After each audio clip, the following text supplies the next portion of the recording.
लोकशाहीचा खरा गाभा म्हणजे नागरिकांच्या तक्रारींना दिलं जाणारं उत्तर आणि प्रशासनाची तत्परता।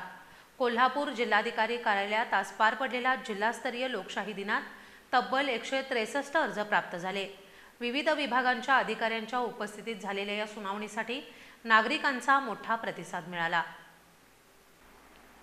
कोल्हापूर जिल्हाधिकारी कार्यालयातील महाराणी ताराबाई सभागृहात आज जिल्हास्तरीय लोकशाही दिनाचा कार्यक्रम पार पडला। या कार्यक्रमाच्या अध्यक्षस्थानी अपर जिल्हाधिकारी संजय शिंदे होते।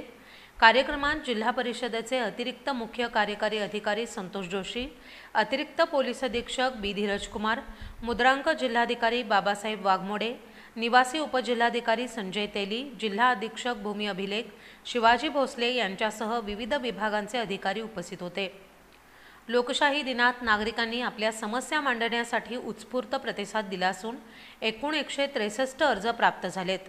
यामध्ये पोलीस अधीक्षक कार्यालयाकडे सर्वाधिक 24 अर्ज आले, त्यानंतर जिल्हा परिषदेकडे 35, कोल्हापूर महानगरपालिकेकडे 20 आणि इचलकरंजी महापालिकेकडे 9 अर्ज प्राप्त झाले।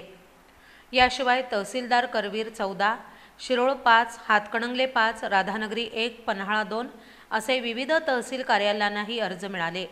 या सर्व अर्जांवर प्रशासनाकडून कार्यवाही होणार असून संबंधित अधिकाऱ्यांना सूचना देण्यात आल्यात। नागरिकांच्या समस्यांवर तत्काळ उपाययोजना व्हावी यासाठी अशा लोकशाही दिन उपक्रमांचा प्रभावी वापर करण्यात येतो।